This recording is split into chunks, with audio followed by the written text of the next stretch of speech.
Muy buenas tardes, son las 7 de la tarde o 7:01 de la tarde y estamos en directo aquí desde Icare, nuevamente en persona, un espacio para conversar con tiempo, para conversar dentro del espíritu de la tolerancia, ese espíritu que sostiene nuestra convivencia.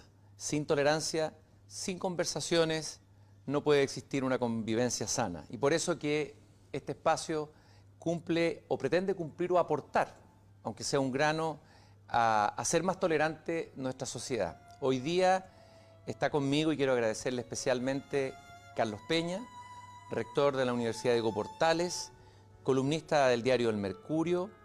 Él, además, es abogado con estudios de posgrado en sociología y un doctorado en filosofía. Ha publicado diversos libros, ensayos, todos muy interesantes, Ideas de perfil, entre otros del año 2015, Lo que el dinero sí puede comprar, un libro que ya tiene 6 ediciones, editado por Tauro del año 2017, ¿Por qué importa la filosofía?, un libro que me gusta mucho, el año 2018, El tiempo de la memoria, y tengo entendido que ya está a punto de enviar imprenta un nuevo libro.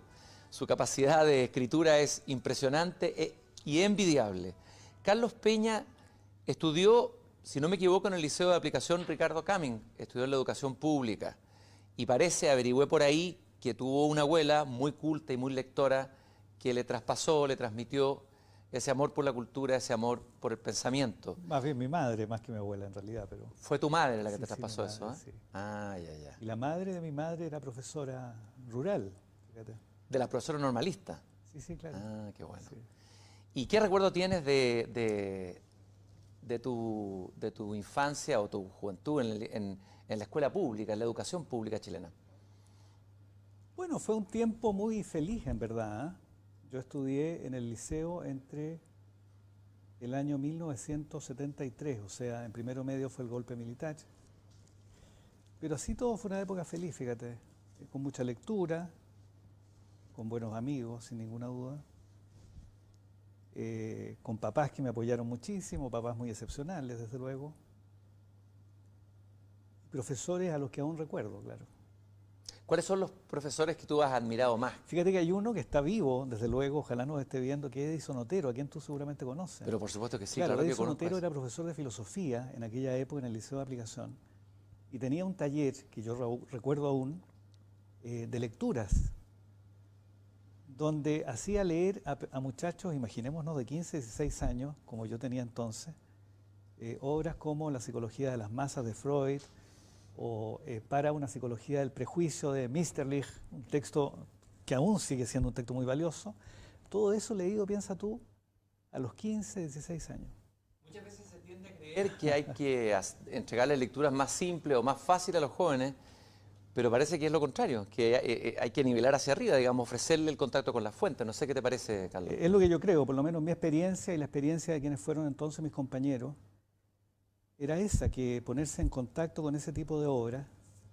También leí aquel entonces, imagínate, a esas alturas, poco entendía seguramente los manuscritos económicos filosóficos de Marx y ese tipo de cosas.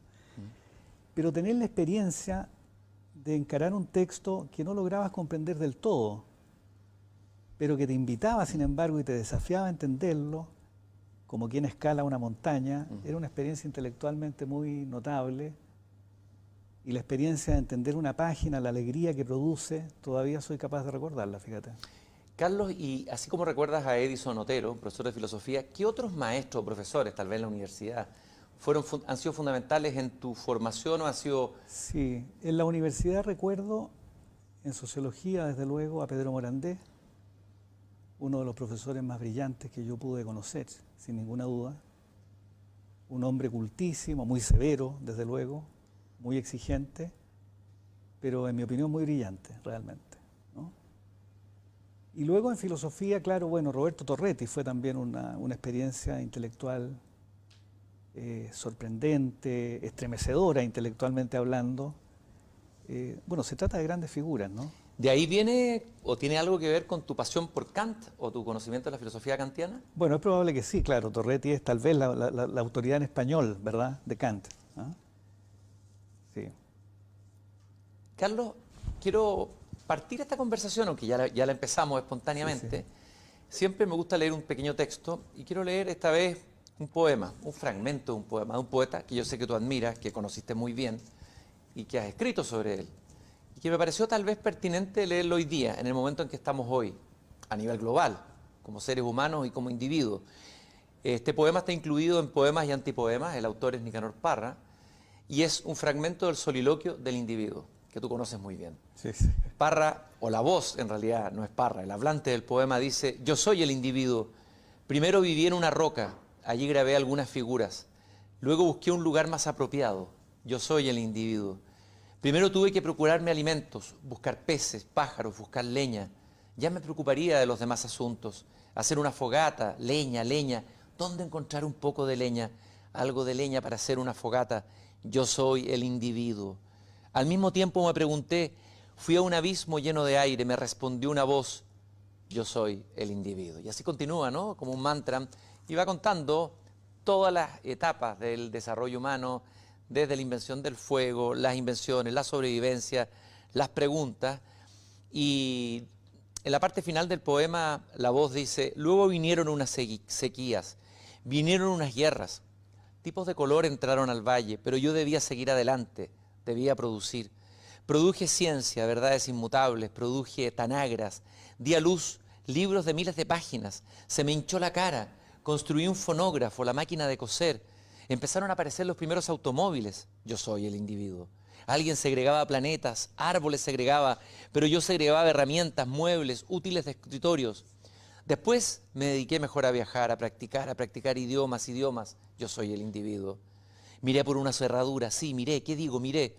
Para salir de la duda miré, detrás de unas cortinas, yo soy el individuo. Bien, mejor es tal vez que vuelva a ese valle, a esa roca que me sirvió de hogar y empiece a grabar de nuevo, de atrás para adelante, grabar el mundo al revés.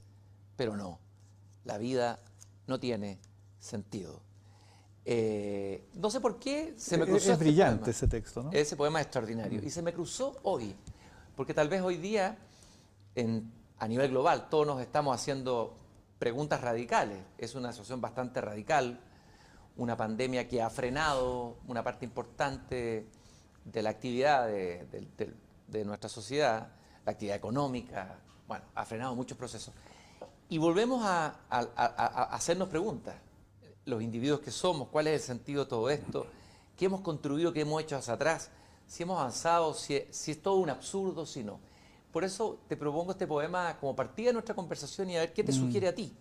¿Qué te pasa a ti con este poema y qué claves interpretativas? Bueno, ese brillante poema de Nicanor Parra, me parece, describe bien la condición humana esencial, que si la miramos de cerca, si nos detenemos en ella, advertimos que lo propio de los seres humanos, lo propio tuyo, mío, de quienes nos ven hoy día, es una radical indigencia, que está muy retratada en ese poema de Parra, porque los seres humanos somos seres, por decirlo así, que estamos condenados a reproducir materialmente nuestra existencia, con el sudor de la frente, como dice la Escritura, y somos indigentes en consecuencia en un sentido material.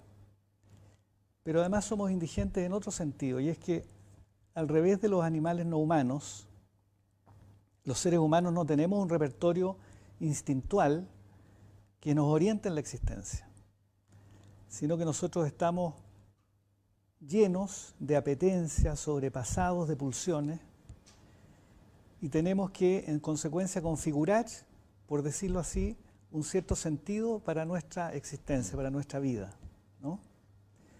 Entonces, esta doble indigencia, por una parte, estar condenados a producir y reproducir materialmente lo que somos, mediante el trabajo. Y por otra parte, inventarnos un guión que llamamos sentido o significado para poder conducir y orientar nuestra existencia, son los grandes desafíos de la condición humana que ese poema retrata. Y si uno se detiene en ese poema, lo que está describiendo allí brillantemente Nicanor Parra, es que los seres humanos hemos intentado superar esta condición de indigencia elaborando un mundo artificial que envuelve a la naturaleza y que por un momento o por ciertos lapsos nos hace olvidar esta indigencia radical que nos constituye, ¿no? Y la pandemia, desde luego, lo que hace es de pronto sacudirse esta envoltura y devolvernos a esta condición radical de indigencia, que es lo que hoy día estamos experimentando. Estamos experimentando la indigencia material porque estamos dándonos cuenta cuán fatigoso es producir y reproducir nuestra existencia. Y por otra parte, también el sentido estalla, ¿no? Porque si hay una pregunta, digámoslo así, que sobreviene en momentos de incertidumbre, en momentos de desamparo como los que hoy día está viviendo la gente, es justamente la pregunta por el sentido o el significado, ¿no? ¿Verdad?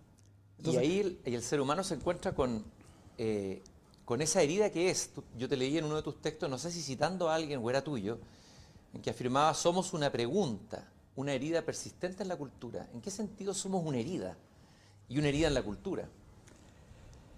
bueno, es por lo que dice Parra, porque de alguna manera, ¿verdad?, sospechamos que la integridad de la cultura, las cosas en las que creemos, las ideologías que abrazamos, la fe que profesamos, sabemos que toda ella es frágil y que toda ella no logra nunca clausurar, digámoslo así, un cierto vacío que permanentemente nos acompaña y que arrastramos, ¿no?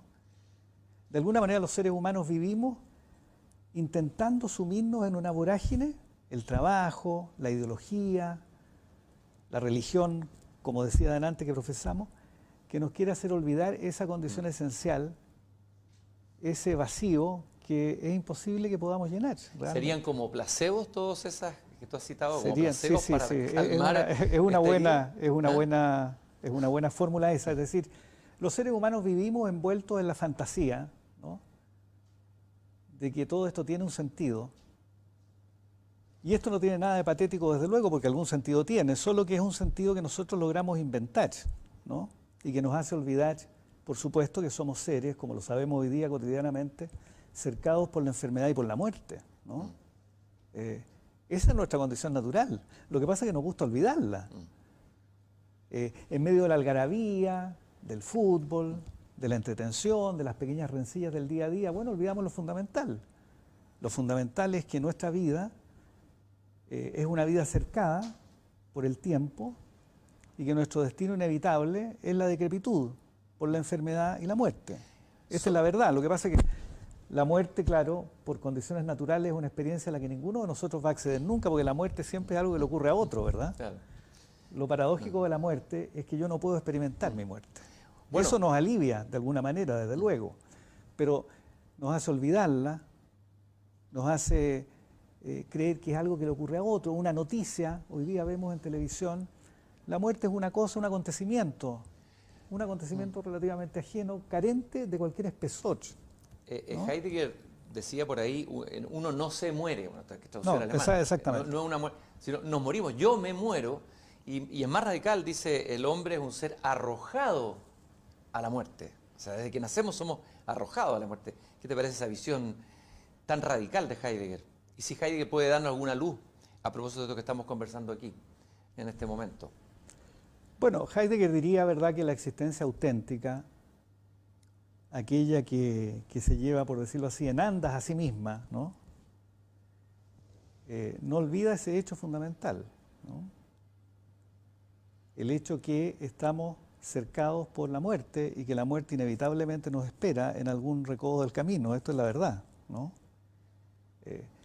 Pero no hay que entristecerse demasiado por eso, porque si pensamos lo opuesto, si pensamos que la muerte no existiera, si fuéramos adolescentes perpetuos que creyéramos que la muerte y el dolor es algo que le ocurre a otros, si pensáramos que nuestros días se van a repetir ilimitadamente, si creyéramos que el dolor que causamos, la alegría que tuvimos, la traición que cometimos o que nos cometieron, tuvieran infinitas posibilidades de remediarse en el futuro o de repetirse, bueno, no tendrían ningún valor, ¿no?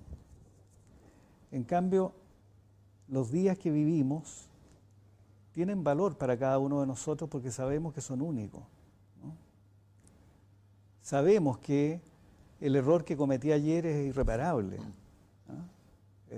Claro. Y la alegría de hoy día es la única que hoy día vamos a tener. De alguna manera, el hecho que tengamos los días contados, por decirlo así, aunque no sepamos exactamente quién lleva esa contabilidad, afortunadamente, ¿ah? Bueno, nos provee un cierto valor a los días que vivimos, ¿ah? Era, creo, el poeta Rainer María Rilke que decía que si no existiese la muerte, o sea, gracias a la muerte, los sucesos del día a día, digamos, los hechos del día a día son acontecimientos. Son acontecimientos, por supuesto. Pasan a ser acontecimientos. Claro, por supuesto. ¿Y qué te parece la frase de Montaigne de que filosofar es aprender a morir? Bueno, sí, Camus decía algo parecido, ¿verdad? Camus decía que el verdadero problema filosófico era el suicidio, que es otra manera de decir exactamente lo mismo, ¿no? ¿Pero la filosofía nos ayuda a morir? A ti que te gusta la filosofía y que la has practicado y la has leído. ¿Y en qué sentido nos ayuda a morir la filosofía? No, yo no creo que ayude a morir, ¿ah? Yo creo que en realidad es probable que la experiencia del dolor y de la muerte, del sufrimiento, digamos, se sobrelleve mejor con la religión, con ese tipo de convicciones. La filosofía es demasiado racional y nos pone demasiado a la intemperie como para ayudarnos a sobrellevar ese tipo de cosas, ¿eh? Descontado el hecho que yo pienso realmente que ahorrarse el sufrimiento del dolor, el padecimiento de alguien que uno quiere, no es posible. Más bien hay que saber afrontarlo con cierto estoicismo, con cierta contención, ¿no? Pero eludir el sufrimiento tampoco es muy razonable, ¿verdad? Y si algún sentido tiene el cristianismo, por ejemplo, bueno, es exactamente eso, ¿verdad? Que Dios, que es tan omnipotente, se haga hombre, se deje torturar en la cruz. Si algún sentido tiene eso, es que el sufrimiento ha de tener también algún sentido, ¿no? Y eludirlo no es sano. Claro. ¿No? Pero pareciera, o se ha dicho, le he escuchado por ahí a algunos filósofos que andan dando vuelta en el mundo también, que se han convertido en opinólogos, lo que uno agradece, por supuesto, porque son filósofos, por lo menos tienen un sustento filosófico detrás, que hablan, o he escuchado a varias personas que dicen que de alguna manera nuestra modernidad nos daba la sensación de que éramos dioses, de que habíamos derrotado esta muerte, habíamos derrotado las pestes, y que de alguna manera la finitud la habíamos metido debajo de la alfombra. O sea, la modernidad también funcionaba como una suerte de placebo. A ver, yo diría que sí, pero lo que ocurre es que no es la modernidad. Yo creo que toda la cultura humana es el esfuerzo por eludir la finitud de la existencia. ¿Ah?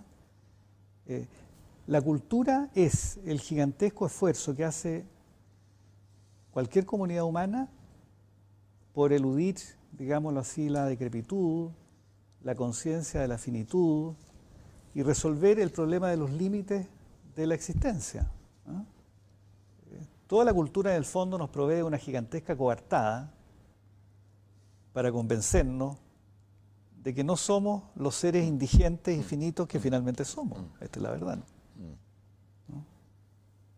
Y la poesía, la novela, la religión, los mitos, las fantasías nos consuelan, nos envuelven en una estela de ilusiones que nos hacen a veces olvidar este hecho fundamental. Porque el hombre necesita también generar significado, y necesita generar sentido, o sea, ha generado mito, ha generado poesía, ha generado música, porque no puede no generar significado y sentido, y generar relatos. Eso es lo propio del ser humano, desde luego. Es inevitable. Es inevitable. El ser humano es, digámoslo así, aquel ente que se esmera por llevarse en andas a sí mismo, llevar en andas su propia existencia, y para hacerlo tiene que conferir e inventar algún sentido.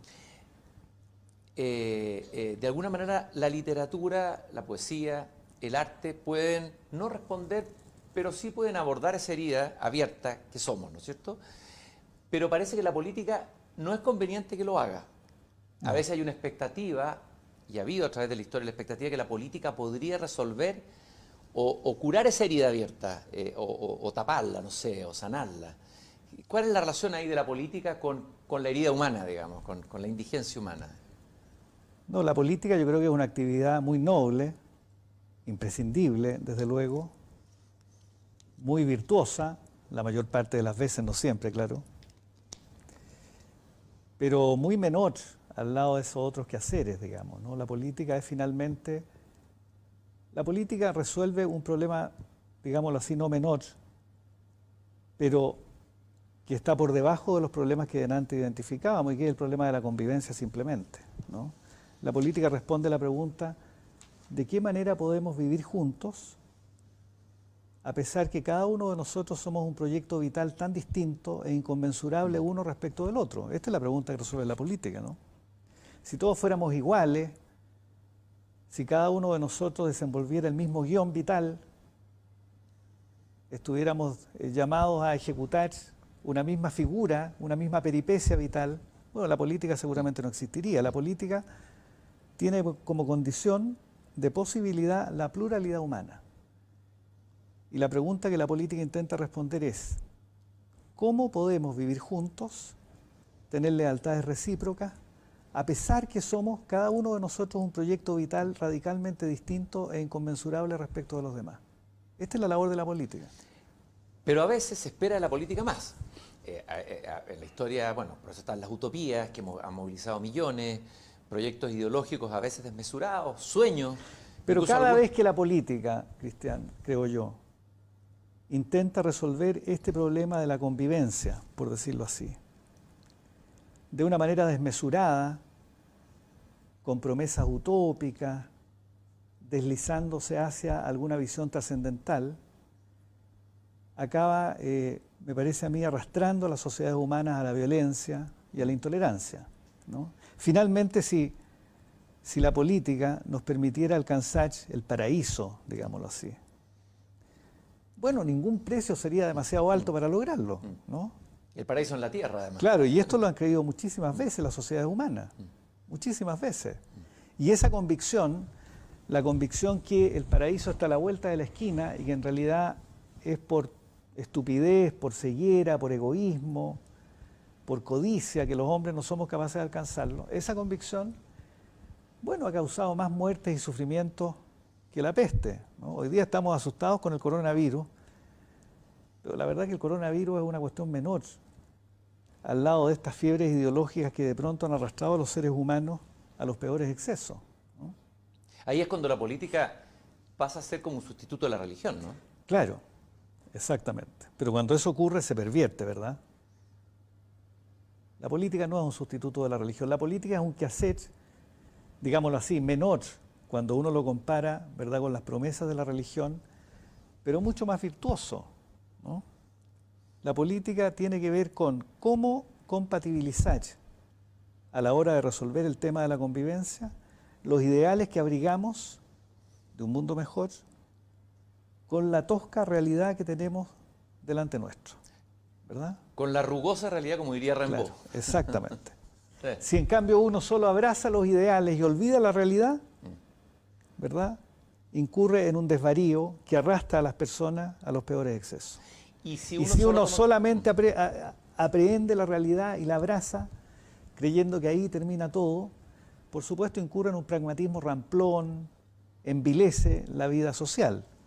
La gracia de la política es saber moverse en estos dos, por decirlo así, en estos dos vectores, en estas dos pulsiones, digámoslo así, que animan la vida social, ¿eh? El anhelo de ser mejores, pero al mismo tiempo saber que hay una realidad que tenemos que mirar cara a cara si queremos cambiarla. Olvidar la realidad no es una manera de cambiarla, eso es una tontería simplemente, pero en esa tontería hoy día incurre mucha gente, desgraciadamente. Tú has dicho que la política busca un objetivo más bien modesto, que no alcanza lo preferible, sino apenas... evita lo detestable. Evita lo detestable, ¿ya? Sí. Que a muchos les puede parecer que es como muy mínimo, que la política tiene que tener relato, tiene que tener sueños, etc. Y hoy día hay digamos, se ha instalado en el mundo, hay una crisis de la política, se ha dicho eso, hay una crisis global de la política, no solamente una crisis a nivel del país. Y tú hablas con la gente, la palabra política está desprestigiada, la palabra político está desprestigiado. Y sin embargo, muy pocos saben cuál es el sentido, cuál es la esencia de la política. Y tal vez valga la pena recordar a algunos pensadores, así sin entrar en muchas profundizaciones, pero ¿a qué pensadores valdría la pena recurrir para entender el sentido genuino de la política y cómo se ha ido entendiendo en Occidente? ¿Cuál te parecerían a ti los pensadores claves y las ideas claves de esos pensadores, para volver al origen, en el fondo, de la política, en un momento que está en crisis, por decirlo así? Mira, yo diría que la política, si uno echa mano a una amplísima literatura, tiene una rara condición porque ella está compuesta o configurada por dos dimensiones hasta cierto punto inconsistentes entre sí. Por una parte, la política alude al conflicto, al antagonismo entre las personas, ¿no? Y por eso algunos ven la raíz de la palabra política en el polemos griego, ¿verdad? Que significa más bien conflicto, lucha, etc. Y por otra parte, la política, junto con tener esta dimensión de conflicto o de controversia o de enfrentamiento, tiene que ver con la polis, o sea, con la vida que tenemos en común. Y desde este segundo punto de vista, la política es diálogo, es deliberación, es discernimiento de los asuntos que tenemos en común, ¿no? Y a mí me parece que uno puede juzgar una época según cuál de estas dimensiones que inevitablemente conlleva la política predominan, ¿no? Y la impresión que yo tengo es que las sociedades modernas, las sociedades democráticas y liberales, han hecho o han alcanzado el gran logro de hacer que predomine la segunda de esas dimensiones en vez de la primera, ¿no? Y han hecho de la política, esta es la democracia, ¿verdad?, un ejercicio más bien deliberativo, dialogal, donde todas las personas, los ciudadanos, reconociéndose recíprocamente la misma condición de igualdad, hacen esfuerzos por discernir cómo ha de ser el mundo que tienen en común, ¿no? Esta es la política democrática. Y llegan al acuerdo que a la hora de dirimir sus controversias lo van a hacer pacíficamente en base a reglas, ¿no? Por supuesto, la política así concebida, que es la política democrática, tal cual hoy día la conocemos, siempre está amenazada por esta otra dimensión agonal, esta dimensión de conflicto que la política tiene. Pero la gracia de la democracia es que sabe sobreponerse a esa otra dimensión que inevitablemente acompaña siempre a la política, ¿no? Luego, no es que cuando un político democrático acentúa el valor del diálogo, de la deliberación, del discernimiento colectivo para resolver los problemas, no es que quiera olvidar a esa otra dimensión. Es más bien porque esa otra dimensión siempre nos acompaña como si fuera una sombra, que hay que insistir en el diálogo para inhibir o apagar esa otra dimensión que puede acabar destruyéndonos, ¿no? Y de hecho, en el lenguaje de algunos políticos florece a veces el lenguaje de la guerrilla o el lenguaje de la guerra. Por es supuesto. decir, está ahí latente siempre. Por supuesto, cuando se dice que el diálogo lo que hace es neutralizar la política y ese tipo de cosas, lo que está haciendo, lo que se está diciendo en verdad, es que tenemos que rescatar esa otra primera dimensión de la política, olvidando que las sociedades democráticas, todos los bienes de que hoy día disponemos, las libertades públicas, el respeto por la dignidad personal, por la integridad corporal, etcétera, son inventos muy recientes que debemos a la democracia liberal, a esta idea sorprendente, aparentemente exagerada, aparentemente ingenua, de que el diálogo puede ayudarnos a vivir mejor, ¿no? Y sin embargo... Y que solo el diálogo puede apagar e inhibir el conflicto desembosado, a veces desbocado, ¿verdad?, que siempre acaba a los empujones o a las patadas, si lo sabemos, ¿no? Pero solemos olvidarlo. Y sin embargo, a veces en algunos sectores políticos de ambos lados, pero sobre todo lo ve en algunos sectores de la izquierda, en el último tiempo uno lo ha visto, ese temor al diálogo, es decir, pensar que el diálogo tal vez va a frenar, si hay una movilización social, si hay un movimiento en curso, va a frenar ese impulso, ese anhelo de justicia social, etcétera. Bueno, claro, lo hemos visto el último tiempo, ¿verdad? El último tiempo, yo diría después del 18 de octubre, para mencionar un evento que quienes nos están mirando recuerdan perfectamente. Claro, hay muchas personas y mucha parte de las fuerzas políticas, uno tiene la sospecha, que en vez de alcanzar acuerdos, ponerse a deliberar, a dialogar acerca de cómo configurar mejor el mundo que tenemos en común, prefieren aguantar la respiración y esperar que la moneda caiga del lado que ellos apostaron, digamos, ¿no? A mí me parece una actitud totalmente irresponsable. Yo creo que hacer política democrática sin el diálogo, sin la deliberación, es renunciar a la democracia, ¿no? La democracia es básicamente una virtud de conversación y de disputa pacífica por el poder. Eso es la democracia, ¿no?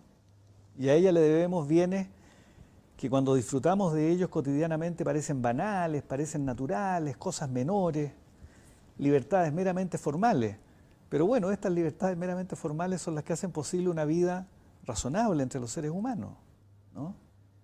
Todas las cosas que hoy día estimamos, la libertad de expresión, la libertad de movimiento, el hecho de que concibamos al individuo como, con una esfera de inmunidad que lo protege frente al Estado, la igualdad de los géneros, la sensibilidad extrema que tenemos hacia la igualdad de los seres humanos, son todos logros de la democracia. No son frutos de la naturaleza, no son inventos de ningún autoritarismo, por el contrario, todos los autoritarismos del mundo de izquierda y de derecha se han esmerado en inventar pretextos para ahogar esos ideales, ¿no? Todo eso son inventos civilizatorios que debemos a la cultura democrática. Y la cultura democrática tiene como su principal virtud la capacidad de que nos reconozcamos mutuamente la misma capacidad de discernimiento moral y ético los seres humanos, y que por eso seamos capaces de conversar y de discutir, disponiéndonos a dar razones y a escuchar las razones del adversario, tratando de persuadirlo, pero también disponiéndonos a ser persuadidos cuando sus razones son mejores. Esto parece ideal, parece una cosa absurda. Yo sé, muchos de quienes jóvenes nos estarán escuchando, seguramente todo esto les parece fantasioso. Pues bien, sobre esta fantasía se ha construido lo mejor de la civilización humana. Carlos, y esta desconfianza que prima en una parte importante del país hacia los acuerdos, está la idea de que son acuerdos que se han hecho entre cuatro paredes, acuerdos que se han hecho por una élite, pero son acuerdos que se han hecho de espaldas al país, de espaldas a la mayoría, y como una desconfianza de los acuerdos que son parte integrante de lo que fue la transición a la democracia, la mayoría de los gobiernos de la concertación. Hay como casi como un rechazo instintivo y visceral frente a acuerdos y la palabra acuerdo tiene la connotación de arreglín. Sí. Y me gustaría entender si hay algo razonable en esa suspicacia. ¿Cómo lo ves tú? ¿Por qué que eso surgió fuertemente y explotó? Ya venía de antes, pero explotó con el 18 de octubre. Claro, yo diría que ese tipo de desconfianza se sustenta, tengo yo la impresión, en dos fenómenos, fíjate. Por una parte, en una convicción que empezó a expandirse en la esfera pública chilena, a contar, diría yo, el segundo gobierno de la presidenta Bachelet, conforme a la cual el gran defecto de la cultura política en Chile de las últimas décadas había consistido en que los expertos, particularmente los económicos, los tecnócratas, digamos, habrían usurpado la voluntad popular y habrían sustituido el discernimiento del pueblo por un saber pretendidamente experto que naturalizaba, esta es la expresión que se usaba, ¿verdad?, lo que no era más, digámoslo así, que un punto de vista técnico, entre otros puntos de vista técnicos posibles, ¿no? Esta es una primera sospecha. La idea de que la democracia chilena en verdad era una especie de máscara, de disfraz, por debajo del cual operaban, digámoslo así, estas élites expertas o técnicas que acabaron escamoteando y suplantando la voluntad popular. Esta es una idea. La otra idea es la mirada que las nuevas generaciones en particular han ido elaborando respecto de la transición, ¿no? Las nuevas generaciones, bueno, pero suele ocurrir, todas las nuevas generaciones miran a las que le antecedieron por debajo del hombro, ¿no? Y creen que nunca estuvieron a la altura de lo que pudieron, las juzgan temerosas, viles, a veces traidoras, estúpidas, etcétera, ¿no? Y esta reacción generacional se ha traducido, en el caso de Chile, en ver la transición como un conjunto de renuncias, como un conjunto de pequeñas traiciones, como una gran estela de cobardía sobre la cual se habría construido la institucionalidad de Chile. Claro, cuando uno mira así, las dos últimas décadas de la historia política de Chile, pensémoslo, como si en esta democracia en verdad hubieran gobernado expertos suplantando la voluntad popular y un conjunto de sujetos más o menos cobardes y viles, ¿verdad?, que transpirando de miedo alcanzaban acuerdos, renunciando a sus ideales. Bueno, por supuesto uno tendría que desconfiar de cualquier acuerdo, pero ambos diagnósticos que acabo de relatar con cierta exageración son fantasía, ¿no? No es cierto que eso haya sido así. La verdad es que en las últimas 2 décadas en Chile, gracias a el saber técnico que acompañó al poder político durante un largo tiempo, bueno, logramos sacar a más del 50%, a casi el 50% de los chilenos de la pobreza, lo hemos olvidado. Cuando terminó la dictadura, la mitad de los chilenos vivía en la pobreza. Hoy día esa cifra se empina apenas cerca del 9%. Imagínense ustedes, quienes están mirándonos en sus casas hoy día, lo que habría ocurrido en una pandemia como esta en la condición de pobreza que Chile tenía a fines de la dictadura, con el 50% de los chilenos en la pobreza. ¿Qué habría sido eso? ¿No? Tampoco es cierto que la transición haya sido un conjunto de traiciones. La transición fue lo que fue, ¿no? Un juego inevitable de transacciones, de idas y venidas que son propias de la política democrática, porque la política democrática se diferencia de la religión en que no aspira a lo que siempre es mejor, sino que siempre elige, como yo decía, entre lo que es preferible y lo que es detestable. Y a mí me parece, sobre esto no tengo ninguna duda, que la transición chilena eligió lo preferible y logró eludir lo detestable, ¿no? Carlos, tú afirmas, a propósito de esto de la política, una frase bien fuerte, dice que aunque los políticos no suelen reconocerlo, tienen a veces que pactar con el diablo. Quienes no comprenden eso, dice Max Weber, es un niño políticamente hablando. Obviamente que una frase que produce... Sí, que es el una político muy buena tiene que frase de sentarse Weber. con el diablo. Claro, ¿Ah? sí. A ver, explícale un poco en qué sentido, digamos. Claro, esa frase de Weber está inspirada seguramente en otra que está en los discursos de Maquiavelo. ¿Ah? Maquiavelo dice que el político de veras, inevitablemente en algún momento se ve puesto ante la necesidad de escoger entre sacrificar su patria salvando su alma o sacrificar su alma salvando su patria, ¿no? Lo que esta frase quiere decir es que todos los seres humanos, incluidos los políticos, abrigamos convicciones muy firmes respecto de lo que sea bueno o malo en esta vida. Todos nos aferramos, ¿verdad?, y conducimos nuestra vida en base a un conjunto de convicciones morales muy firmes, ¿no? Pero el político, y esta es la amarga grandeza de la política, dice Raymond Aron, ¿no?, es el sujeto que, abrigando esas convicciones, a veces es capaz de sacrificar una porción de ellas atendiendo a las consecuencias que se seguirían de sus actos, ¿no? Y desde ese punto de vista el político en algún momento tiene que pactar con el diablo, es decir, condescender con aquellas convicciones que genuinamente a veces no abriga, pero que él sabe, atendida a las circunstancias, que son aquellas que van a producir el mejor resultado posible para la comunidad que tiene entre sus manos, ¿no? La más vieja figura del político, bueno, uno la encuentra en los diálogos de Platón, ¿verdad? El político como el piloto que maneja el timón de un barco, ¿no? Aristóteles en la Ética Nicomaquia, en un párrafo que es poco citado pero que es bellísimo, dice en realidad el político o el ético, que en el caso de Aristóteles era más o menos lo mismo, la ética y la política estaban atadas indisolublemente, dice se parece al piloto de un barco, que mientras maneja el barco solo pide a los dioses que libren al barco de esas rocas y de esa espuma, ¿no? Esa es la labor del político, una amarga grandeza. Por eso yo he dicho, los grandes políticos se prueban en momentos, digámoslo así, de la máxima indigencia, de las máximas dificultades, ¿no? Allí es cuando se prueba la amarga grandeza de la política. Carlos, estamos viviendo en un momento como ese. ¿Tenemos grandes políticos para enfrentar este momento tan radical? No, desgraciadamente yo creo que no, ¿eh? Tenemos políticos eficientes, tampoco quiero ser injusto, desde luego. A mí me parece que estamos en manos de personas eficientes, ¿no? Pero los grandes políticos son aquellos capaces de, con sobriedad intelectual, con racionalidad, contener el miedo, darle un sentido a lo que ocurre, enseñar la realidad con todo lo terrible que ya tiene sin eludirla. Y ese tipo de políticos desgraciadamente no tenemos, ¿no? Esto no quiere decir que estemos en manos de personas incapaces, ineficientes o torpes. No, yo no me sumaría a eso tampoco, desde luego. Pero no estamos en manos de grandes políticos, ¿no? Uno se da cuenta de eso en algo bien impresionante. Yo le veía hoy día, no sé si será cierto en la televisión, que en Venezuela está a punto de abrirse un diálogo entre la oposición venezolana y el gobierno para enfrentar la catástrofe en Venezuela del COVID.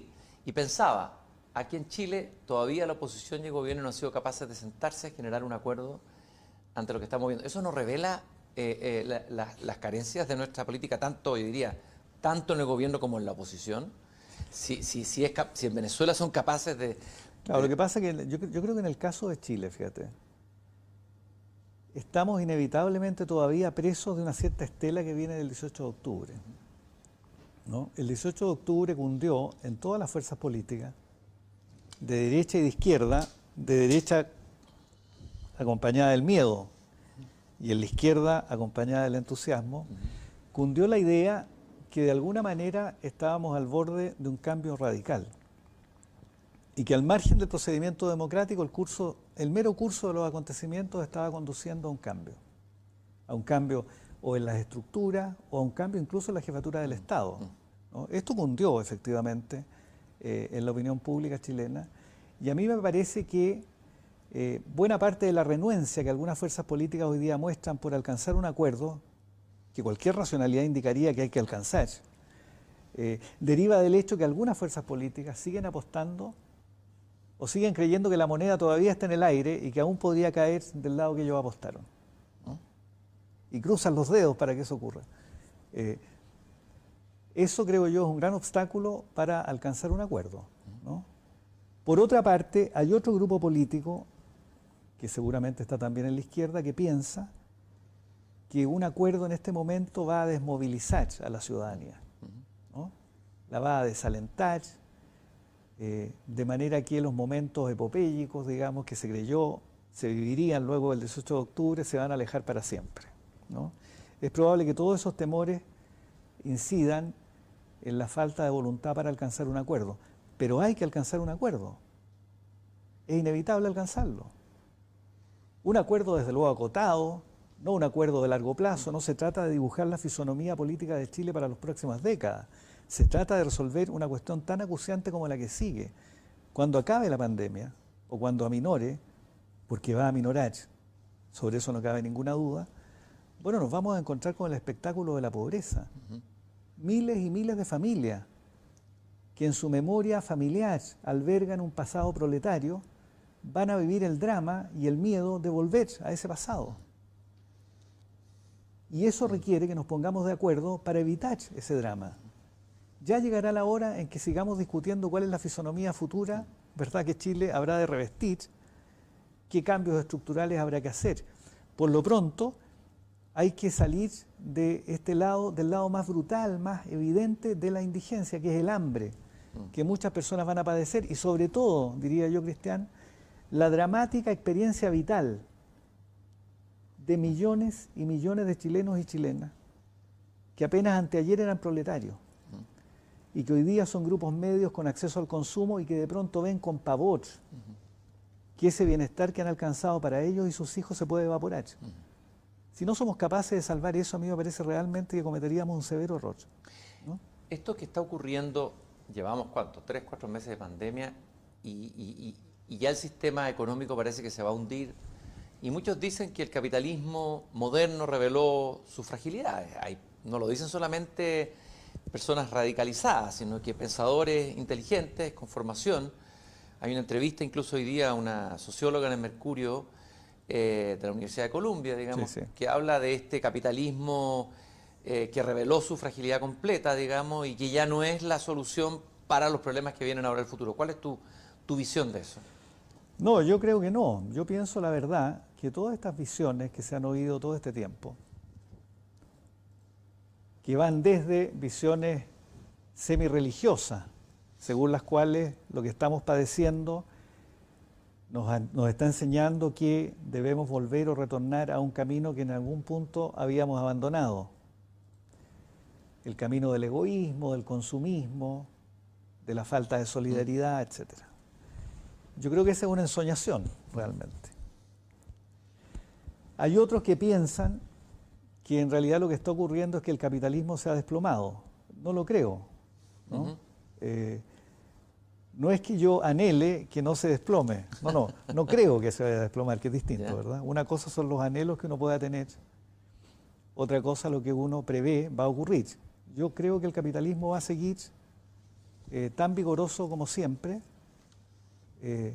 Por supuesto, seguramente lo que está ocurriendo va a conducir a reformas de índole socialdemócrata, que por lo demás ya se estaban produciendo, pero yo no creo que el principal efecto sociopolítico de lo que está ocurriendo sea el fin del capitalismo, realmente no lo creo, ¿no? Yo sé que es un anhelo que muchas personas abrigan. Muchas personas imaginan la historia con un horizonte escatológico donde el capitalismo cae, aunque tienen la prudencia de guardar en secreto qué es lo que lo sustituiría, digamos, ¿no? Pero yo creo que eso no va a ocurrir. Fíjate que un Va pensador a seguir habiendo mercado, Sí. vamos a seguir con una cultura bastante individualista, el consumo va a seguir siendo muy importante para las grandes mayorías, etcétera. Estamos presos del simplismo y estamos presos de un cierto ánimo apocalíptico que por lo demás no vino solo con la pandemia, ¿ah? Recordemos que poco antes de la pandemia lo que estaba amenazando al mundo, ¿verdad?, era una catástrofe de la naturaleza, ¿no? El medio ambiente, etcétera. Estamos menesterosos, parece, de apocalipsis, que es otra forma de decir que estamos menesterosos y necesitados de una convicción religiosa. Es probable que eso es lo que esté ocurriendo, ¿no? Pero eso tal vez no es fruto de que la modernidad deja un vacío, digamos. Se desintegran las comunidades, Sí. se acelera el individualismo, nuestra sociedad se ha hecho más individualista, desaparece la iglesia, se desploma. En el caso de Chile, la ausencia de la voz de la iglesia es impresionante. No sé si te ha impresionado a ti tanto en los dos procesos, tanto la crisis de octubre como lo que está pasando hoy día en la pandemia. La Ha iglesia enmudecido totalmente. La iglesia está enmudecida. Y el tejido comunitario se ha debilitado, los relatos que unen, y hay un anhelo de comunidad, un anhelo de un sentido común, que yo lo encuentro legítimo en mucha gente, también en los jóvenes, que parece que la modernidad no logra, esta modernidad que no logra... Bueno, claro, uno de los defectos que tienen los procesos de modernización tan rápidos, en especial como los que ha experimentado Chile, es que provoca una cierta delicuescencia, un cierto debilitamiento de los vínculos sociales, ¿ah? Y todos los grupos primarios de pertenencia en los cuales uno encuentra el cobijo de una comunidad que lo excede y que lo consuela en los momentos dramáticos de la existencia, el barrio, la iglesia, el sindicato, los partidos políticos, etcétera, han desaparecido efectivamente o están muy débiles. Y los seres humanos hoy día, claro, son más individuos, más autónomos, es verdad, también somos más libres, es verdad que también somos más prósperos, más educados, pero también somos más solos, efectivamente, ¿no? El abrigo de la comunidad ha desaparecido o al menos se ha debilitado y es probable que eso provoque, particularmente en los más jóvenes, un anhelo de una comunidad perdida, ¿no? La sensación de vivir a la intemperie, de que este es un mundo demasiado hosco, demasiado árido, en el cual cada uno ha de rascarse con sus uñas, sin atender a la necesidad de quien tiene al lado. Todas esas sensaciones es probable, por supuesto, lo vivan particularmente en las nuevas generaciones, ¿no? Pero quizás sea el precio de la autonomía y de la libertad también, ¿no? ¿Tú prefieres ese individuo con autonomía y libertad que una comunidad No fuerte? se puede vivir, no se puede ser autónomo, individuo, libre y carecer de riesgo. No se puede, no se puede tener todo el... No se puede estar exento del sufrimiento, ¿verdad? Y al mismo tiempo tomar decisiones y tomar riesgo. No se puede. Ahora, eso es algo que lo tenemos muy fuertemente los occidentales y particularmente también, esto están los genes de la democracia liberal, ¿no es cierto? Pero si uno mira los países asiáticos y lo ha visto en relación a la pandemia, ahí predomina lo colectivo sobre lo individual. Totalmente. E incluso esas sociedades han demostrado ser aparentemente digo, más eficaces por lo mismo en el momento de controlar y contener la pandemia. Está bien, pero no cometamos el error, ¿verdad, Cristian?, de estar dispuestos a pagar cualquier precio por evitar el miedo a la pandemia. ¿Ah? ¿Ya? Porque no nos vaya a ocurrir que de pronto pensemos que un Estado fuerte, que vigile todos los intersticios de la vida social, que sirviéndose de nuestros celulares nos siga y nos monitoree. No nos vaya a ocurrir que consentamos ese tipo de cosas a fin de evitar el miedo de la pandemia, ¿no? Porque ya digo, es verdad, es probable que un Estado autoritario, como el Estado chino, por ejemplo, o el coreano, logren controlar mejor la pandemia. Pero ¿estaríamos dispuestos a pagar ese precio para evitarla? ¿Estaríamos dispuestos a pagar el precio de perder la libertad, la intimidad, a conceder todo el poder al Estado, a sacrificar buena parte, ya digo, de bienes intangibles que han pasado a ser parte casi de nuestra naturaleza, como son los derechos personales, a pagar ese precio por evitar el miedo a una pandemia? No estamos acercando... Yo no estaría dispuesto a pagar ese precio, desde luego. Carlos, ¿no estamos acercándonos un poco a eso? Es decir, si esto se prolonga por mucho tiempo, porque al comienzo pensábamos que esto iba a ser corto, está la esperanza de la vacuna, pero algunos hablan de rebrote, o sea, que podríamos vivir 1 año, 2 años en una suerte de confinamiento, desconfinamiento, todavía no se sabe mucho. Sí. ¿No pone eso en riesgo porque la sociedad empieza a habituarse a este control? Incluso hay sociedades que empiezan a clamar por ese control, Sí. van a empezar a pedirlo a gritos. Bueno, lo estamos viendo, ¿verdad? O sea, hay reacciones tribales, hablemos así. ¿Ah? Desde luego en Chile uno puede ver pequeñas comunidades en el sur, etcétera, que empiezan a cerrarse a la entrada de extraños para protegerse a sí mismas. Los estados nacionales se han cerrado a la migración para evitar que la pandemia cunda, etcétera. O sea, estamos efectivamente asistiendo a ese fenómeno, ¿no? Y es natural que ocurra. Los seres humanos no toleramos la incertidumbre y somos alérgicos al miedo.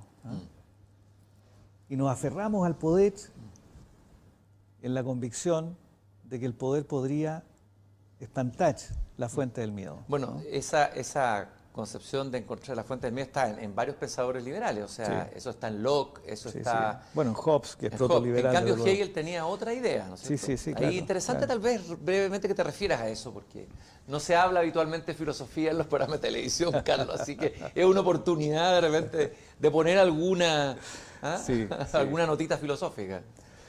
Bueno, en la imaginación política de Occidente, desde el siglo XVII en adelante, claro,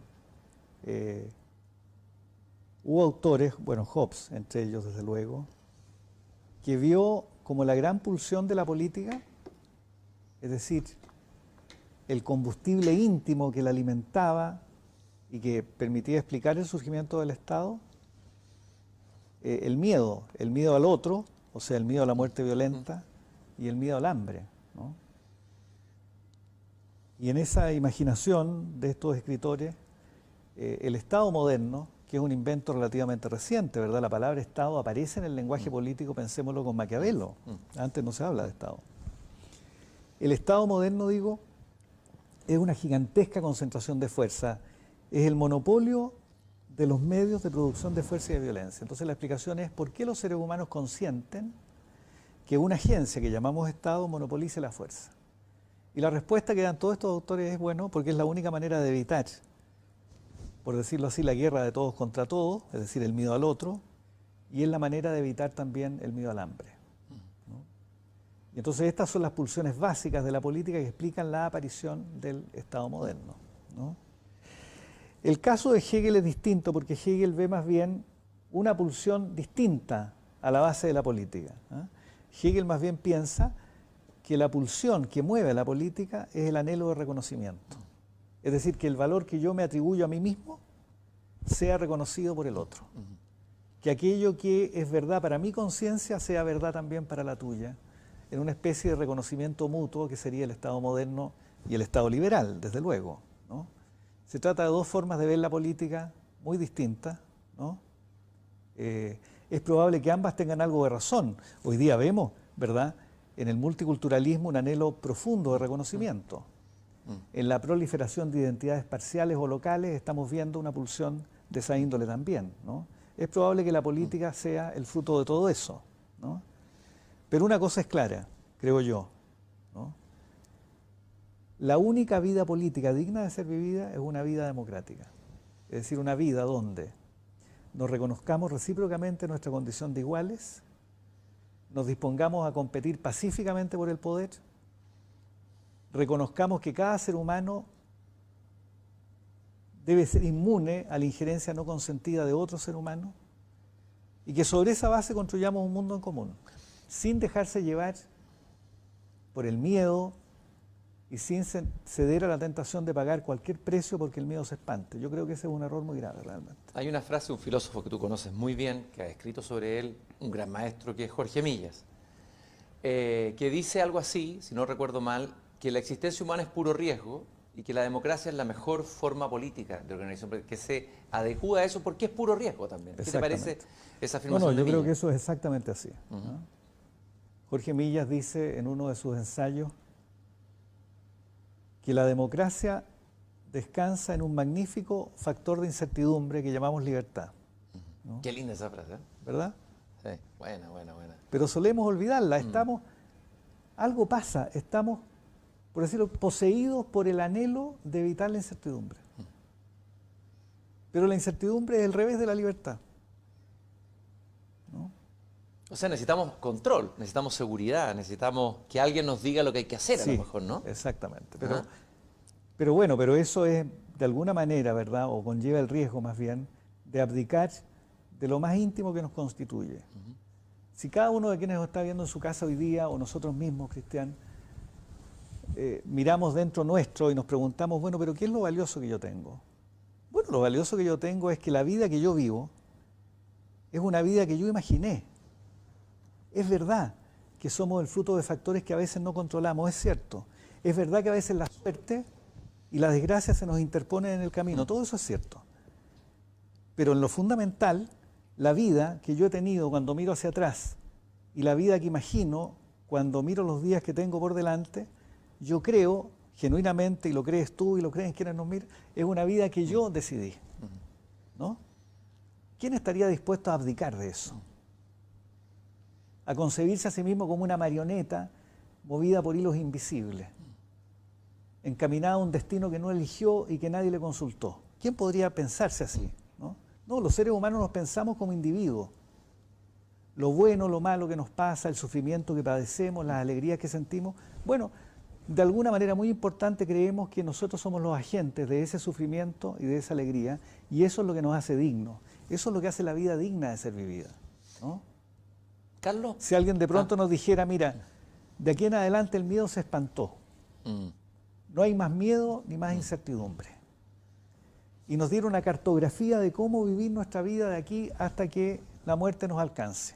Un horror, un guión. Sería un horror. Claro. Pero ¿quién estaría dispuesto a vivir así? Bueno, no faltará el estúpido que estaría dispuesto, supongo, digamos. Pero sería una vida indigna, una vida vil. Entonces no hay que dejarse poseer e invadir por el miedo. Lo que estamos viviendo hoy día es una experiencia que a escala individual se llama sufrimiento. ¿Quién no ha sufrido en la vida? ¿Quién no ha sufrido una pérdida que todavía le lacera el alma? Todos hemos vivido esa experiencia. Y de pronto ahora una enfermedad nos tiene de rodillas, dispuestos a pagar cualquier precio para evitarla. A mí me parece todo esto una locura, simplemente. Carlos, y esta locura que está pasando y que estamos viviendo, algunos han dicho que estamos como adentro de una película de ciencia ficción que ni el mejor autor de ciencia ficción se podría haber imaginado, ni el mejor guionista de Hollywood, que nos acercamos cada vez más a los guiones de ciertas películas de Hollywood que hablan de virus y guerras bacteriológicas, etcétera. Fíjate que de las voces, ya sabemos que Zizek, de los filósofos, filósofo que tú muy bien conoces, que es un tipo interesantísimo, que acaba de sacar un libro sobre la pandemia. Fíjate que voy a citarte un poco lo que él plantea. Él plantea de que hay que crear un comunismo del desastre como un antídoto al capitalismo del desastre. Y ahí es donde él dice que aparece una idea del comunismo, no como un sueño en concreto, sino como el nombre de lo que ya está sucediendo. O sea, el gasto de billones de dólares en países como Estados Unidos, que están operando de facto como un Estado socialista o socialdemócrata o un Estado de bienestar. Bueno, él parte diciendo que lo único claro es que el virus destruirá los cimientos de nuestra vida, provocando no solo una enorme cantidad de sufrimiento, sino también una recesión económica brutal, y no habrá ningún regreso a la normalidad anterior, y entonces hay que buscar lo que él llama el comunismo del desastre como antídoto del capitalismo del desastre, puesto que van a venir más desastres que tienen que ver con el cambio climático, etcétera, etcétera, etcétera. ¿Qué piensas de ese diagnóstico de Zizek? No, a mí me parece una exageración. A mí Zizek me parece un autor notable, lleno de imágenes y de ideas sorprendentes, y un filósofo además muy competente, ¿no? Muy entretenido, Zizek. Muy entretenido, sin ninguna duda. Fascinante, provocador, como pensador. Sí. En realidad, lo que yo veo en Zizek, y por lo menos en el texto que tú citas, que efectivamente lo leí, es que en realidad cuando él habla de un comunismo renovado, digamos, esa es la expresión que utiliza al pasar, en realidad él no está pensando en abandonar los ideales liberales, ¿no?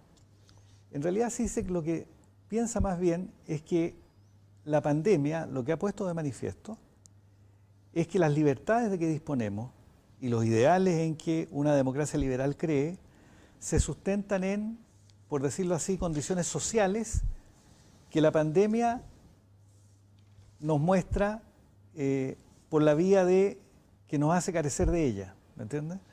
Entonces él dice, en verdad, si queremos tener las libertades de que disponemos, tenemos que tener mayores niveles de solidaridad material, tenemos que contar con instituciones que distribuyan mejor el riesgo, etcétera. Todo lo cual parece bastante sensato. Parece razonable. Muy razonable, sin ninguna duda. Por supuesto, por supuesto. Pero no es que se dice que en realidad esté abdicando de las libertades, ¿no? Pero que él por lo demás ejercita con gran talento. Sí, ¿no? pero habla del comunismo del desastre, le colocó la palabra comunismo. Yo creo que esa es una pura provocación simplemente. Fíjate que Sloterdijk, el filósofo alemán que estuvo en Chile hace poco, que tú conoces muy bien también, dice que la gran preocupación en la formación de nuestra sociedad moderna fue de los Estados-nación, era el tema de la independencia de los Estados-nación, el armar, que se configuraran los Estados-nación. Pero que en el futuro, y a raíz de esta misma pandemia, necesitamos una declaración general de dependencia universal. La idea básica de comunidad, plantea Sloterdijk, ¿no? La necesidad de un escudo universal que proteja a todos los miembros de la comunidad humana ya no es algo utópico. Él habló alguna vez de la coinmunidad. La usó en un libro en el año 2012, me parece que se llama, que tiene que ver con la autoayuda, algo así. ¿Qué te parece esta idea de que tal vez, bueno, lo que hemos visto han sido países que se cierran, tú lo dijiste, fronteras que se cierran, peleas entre estados, espectáculos bastante patéticos, incluso al interior de la Unión Europea, peleas entre China y Estados Unidos, un orden mundial desordenado. Totalmente. Y hay algo interesante en esta propuesta de Sloterdijk. Sí, bueno, no es una propuesta nueva, ¿verdad? En la historia de la filosofía eso ha sido sugerido muchas veces. El caso más clásico, desde luego, es Kant. En La paz perpetua, Kant logra sugerir, ¿no? La idea de que el ideal republicano alcance prácticamente a toda la comunidad mundial y que los estados puedan relacionarse entre sí mediante un ideal republicano, ¿no? Es decir, mediante el diálogo, la deliberación, el discernimiento en base a reglas comunes compartidas, etc. Es el viejo ideal ilustrado, ¿no? Y lo que ha mostrado efectivamente la pandemia, bueno, es exactamente eso, ¿no? La globalización, que tantas loas y tanto entusiasmo solió desatar, ¿no? Bueno, mostró lo que era una globalización fundamentalmente económica, una expansión transnacional de los mercados, algo que Marx en el tomo tercero del Capital había dicho ya a fines del siglo XIX, y paradójicamente, o más bien al revés de lo que solíamos creer, la globalización, en vez de homogeneizar, uniformar las culturas, lo que hizo fue estimular las culturas locales, las identidades locales o particulares, y la pandemia lo que ha hecho, por supuesto, es fortalecer más bien la idea de Estado Nacional, extender este espíritu tribal, digamos, hasta alcanzar, ¿verdad?, la totalidad del Estado. ¿Podrá cumplirse el sueño ilustrado de tener una comunidad universal donde las naciones, los estados, las comunidades humanas puedan, mediante el diálogo y en base a reglas compartidas, distribuir mejor el riesgo y atender al sufrimiento que de vez en cuando nos va a asaltar? Bueno, es un bello ideal sin ninguna duda, aunque yo temo que es un ideal por ahora inalcanzable, ¿no? No basta que algo sea bello y bueno para que sea posible, como sabemos, hemos aprendido esa lección ya muchas veces. Claro, eso le pasa a las almas bellas, diría Hegel, ¿no? Sí, claro. Que tienen un sueño bello, pero que no siempre claro, la realidad, se chocan contra los límites de esa realidad. Exactamente. Carlos, estamos hablando aquí en Santiago, para llegar acá nosotros tuvimos que sortear una cantidad de obstáculos, entrar enmascarados, una ciudad paralizada, una región metropolitana totalmente detenida, hay partes del resto de Chile que también están entrando en fases parecidas, o han salido o han entrado. Y bueno, hay distintos diagnósticos.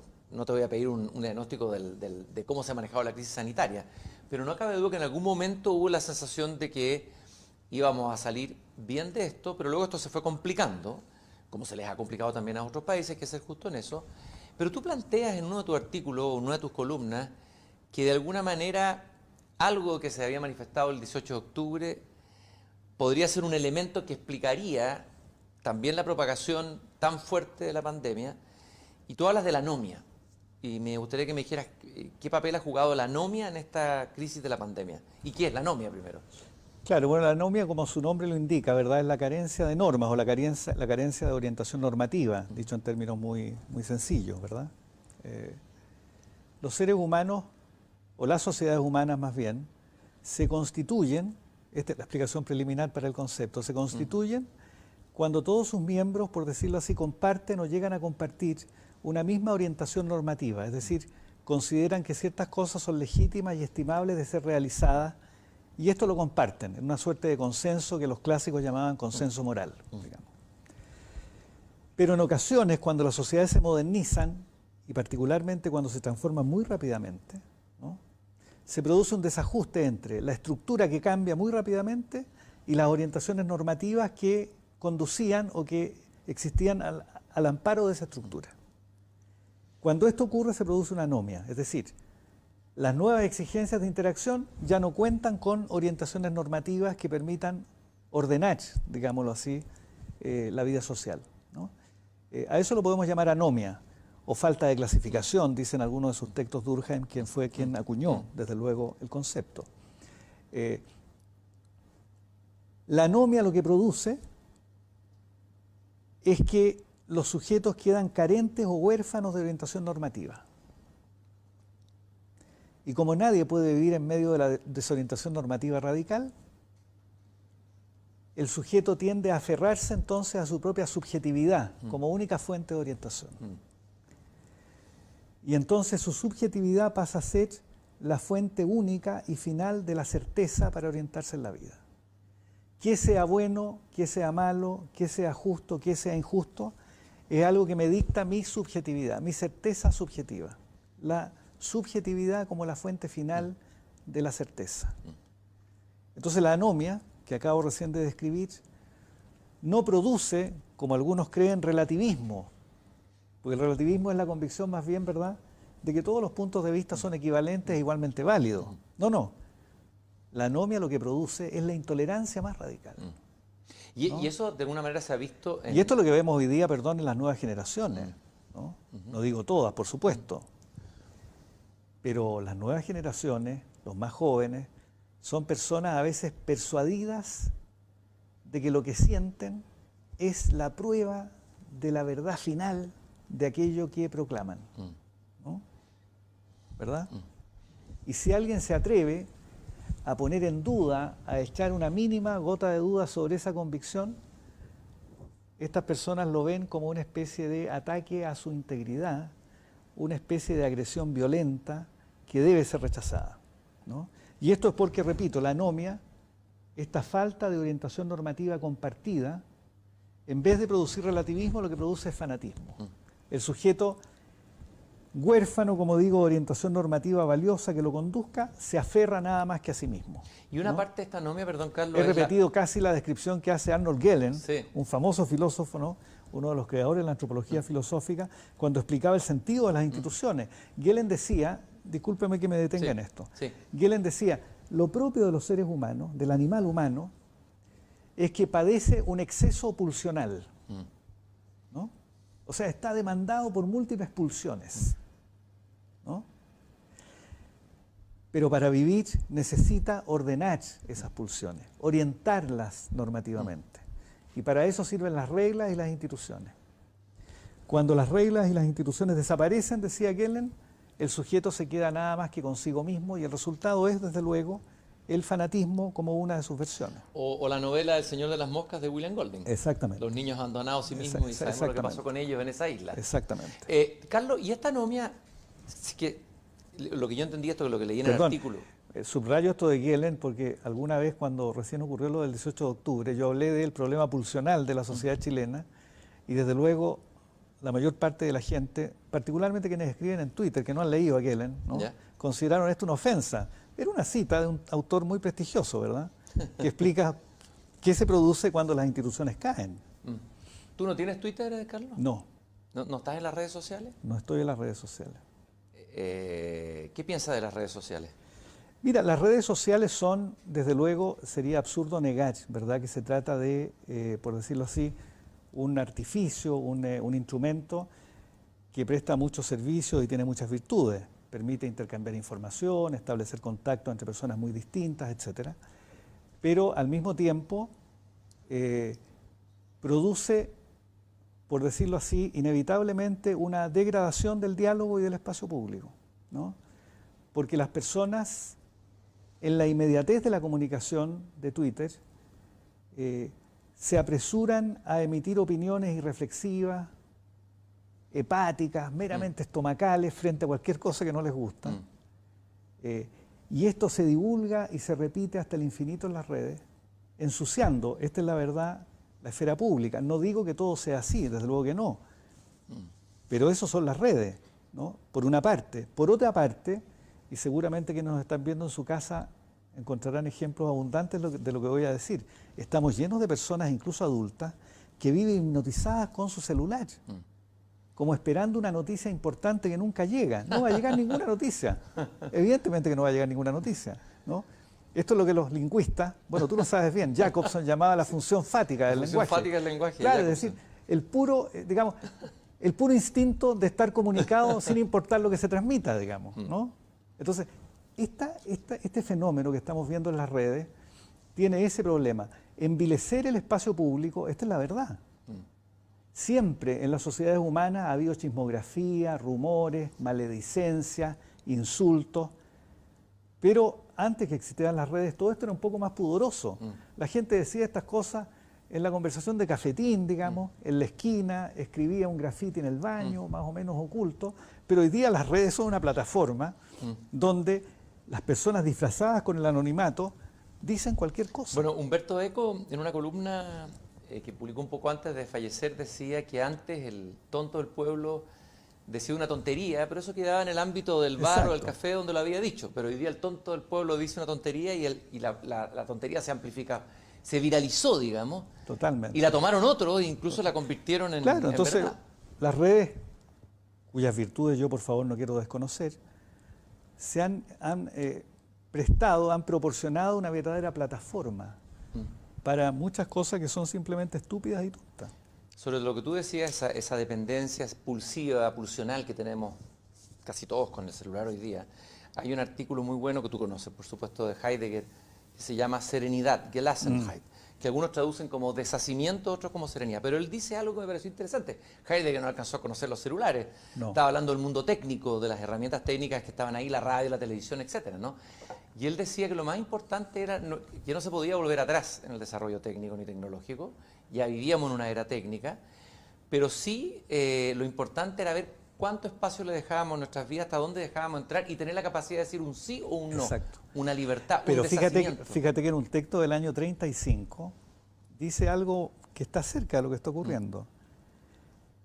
Dice, cuando todo sea simultaneidad e instantaneidad, cuando podamos presenciar, dice, al mismo tiempo un concierto sinfónico y un atentado en Tokio, cuando el boxeador, dice, rija como el gran hombre de una nación, cuando el número de millones triunfen las masas reunidas en asambleas populares, entonces, justamente entonces, volverán a cruzar como un aquelarre las preguntas, ¿para qué? ¿Hacia dónde? ¿Y después qué?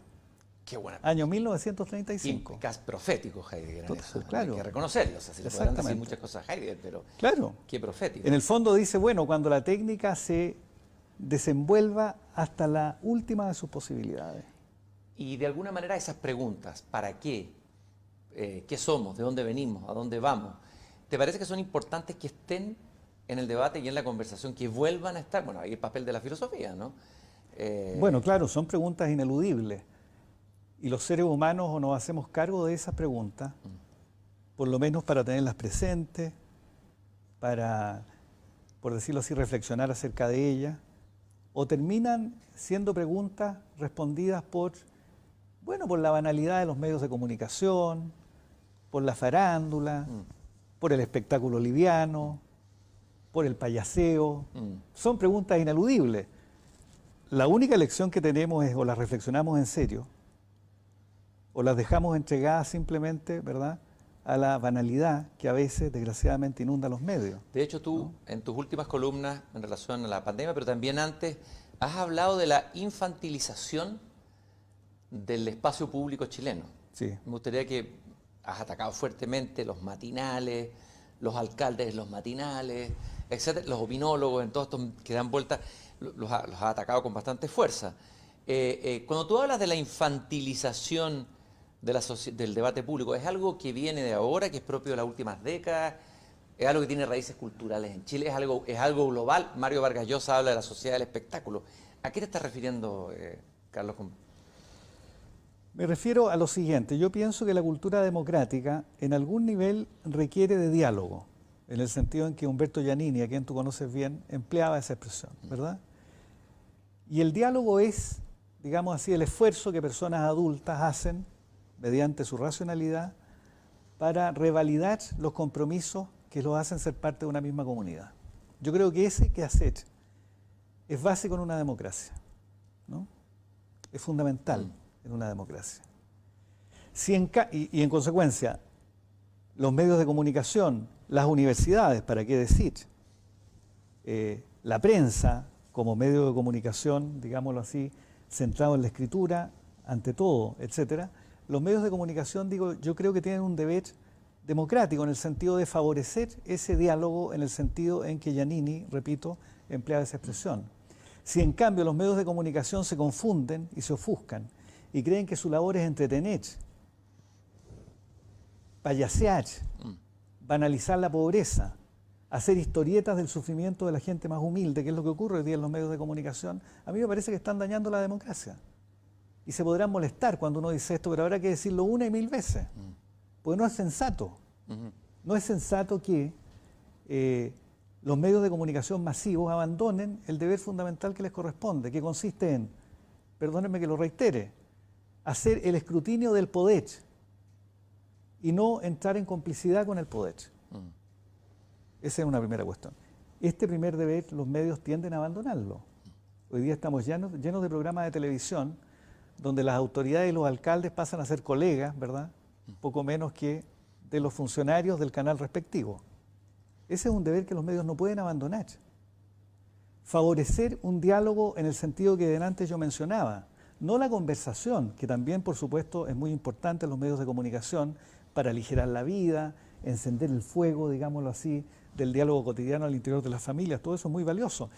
Pero el diálogo, en el sentido más fuerte de la expresión, es fundamental en una democracia. Fundamental, ¿no? Mantener una cierta sobriedad emocional, una cierta contención emocional.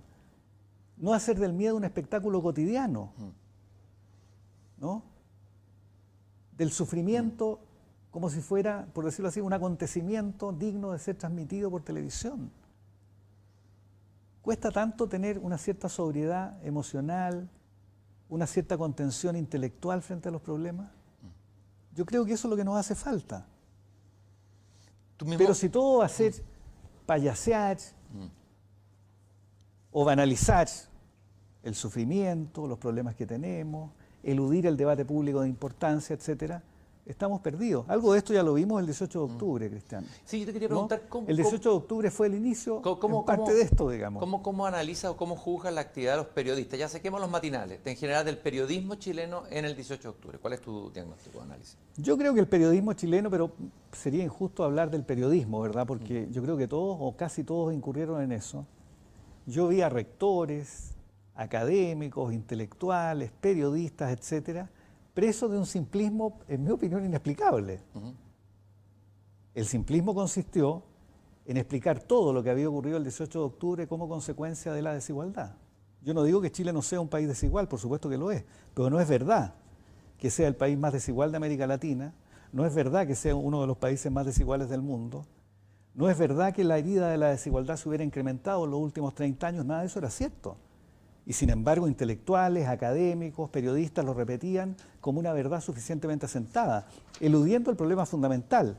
Y el problema fundamental era, ¿cómo es posible que una sociedad que en 30 años había reducido la pobreza del 50% de la población al 9%, que había transformado el 60% de su población en grupos medios con acceso al consumo, cómo explicar que una sociedad que había hecho todos esos logros tuviera, sin embargo, una vivencia de la desigualdad tan intensa como la de Chile? Este era el problema, pero ese problema en Chile se eludió, por el simplismo del que todos fueron cómplices. Esa es la verdad. Carlos, ahora, en ese malestar digamos, no estaba recogiendo de alguna manera varios episodios que se fueron sumando en el curso de los años, que incluso yo lo comentaba en un programa anterior acá, que hasta Adam Smith, el padre del capitalismo, se habría revolcado en su tumba, digamos, como colusiones, muchas cosas ocurrieron en el ámbito empresarial, digámoslo así, también en la colusión de la cosa empresarial con lo político, pero que en el fondo eran casi dispararse en el pie del propio sistema capitalista, digamos, porque hicieron perder legitimidad al modelo, al sistema. No, por supuesto, lo que yo digo, nada no pretende, en modo alguno, muy lejos de mí, desde luego, excusar los abusos, las injusticias, las tropelías, las sinvergüenzuras que muchos cometieron y particularmente muchos empresarios también cometieron, ¿no? Por supuesto que sí, pero el análisis de lo que ocurrió el 18 de octubre requiere mayor fineza, creo yo, intelectual y mayor complejidad, porque de otra manera el problema va a quedar irresuelto. Reducir todo, simplemente a la desigualdad es un error intelectual de grandes proporciones que me parece a mí hay que subrayar una y otra vez. La tesis tal vez, o una de las tesis, uno de los planteamientos de tu libro, Pensar el malestar, que tengo aquí en mis manos, es que esto es, uno de los elementos de este malestar es un malestar cultural. Y me gustaría que brevemente me lo explicaras. ¿Por qué estaba molesta la sociedad chilena? ¿Por qué padecía este malestar cultural? Bueno, yo creo que, desde luego, la desigualdad, que es un fenómeno que todas las sociedades padecen, los sociólogos la llaman estratificación, ¿verdad? No hay sociedades no estratificadas, digamos. La desigualdad, digo, siempre cuenta con algún relato que la legitima. Y en el caso de la sociedad chilena, como producto de la modernización capitalista, el relato que legitimaba la desigualdad era, por decirlo así, la expansión creciente del consumo, por una parte, y la meritocracia por otra parte. O sea, la idea de que el consumo permanentemente se expande y quienes acceden a él son cada vez mayor número de personas, por una parte, y por otra parte la meritocracia, es decir, la idea de que los recursos y las oportunidades en la vida social se distribuyen al compás del esfuerzo y el talento de las personas. Este era el relato que legitimaba la desigualdad de la modernización capitalista chilena, y a mí me parece que ese relato fracasó. Primero porque la expansión del consumo se hizo muchísimo más lenta y porque nunca hemos logrado erigir instituciones genuinamente meritocráticas que sirvan de estructura de plausibilidad a esa desigualdad. La principal de todas es la educación, ¿no? Permítame recordarle que después de ríos de tinta, de libros, de grandes debates públicos respecto de la reforma educacional, acabamos siempre con el 7% de los niños de Chile asistiendo a colegios privados, particular pagados, en tanto el 93% sigue estando en colegios públicos, ¿verdad?, de peor calidad. Todo esto después de un gigantesco esfuerzo. ¿Y por qué pasa eso? Se supone que hay fuerzas políticas que están también... Por la incapacidad, creo yo, de pensar razonablemente los problemas. Buena parte de estas cuestiones tienen que ver, claro está, con defectos intelectuales.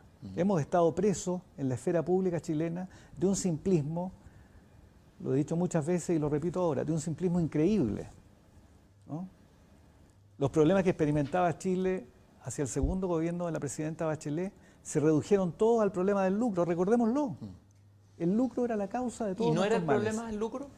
¿Era la falacia ahí? Era uno de los problemas, sin ninguna duda, ¿verdad? Pero el lucro era, por otra parte, ¿no?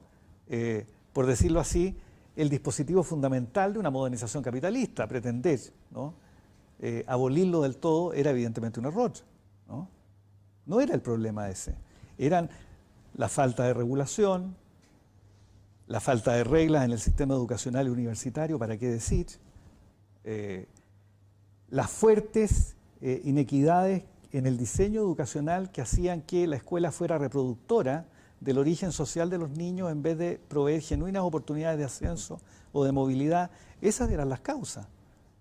Pero el simplismo intelectual nos jugó una muy mala pasada. Bueno, Wittgenstein decía en las investigaciones filosóficas, el peor error intelectual es la dieta unilateral, es decir, reducir todos los problemas, la complejidad de la vida social a una única causa. Y ese error lo cometimos. Y creo que Wittgenstein por ahí dice también algo así como cuando el lenguaje se va de vacaciones, es imposible la conversación y el diálogo. Sí, sí, claro. Aquí tenemos carencias de lenguaje, o sea, hay un empobrecimiento del lenguaje, no solamente de la norma de la Real Academia de la Lengua, sino de saber hacer distinciones, de enseñar a hacer distinciones, de enseñar a pensar. se retira la filosofía de los colegios. O sea, la verdad es que vivimos la carencia educativa de formación intelectual en Chile es brutal.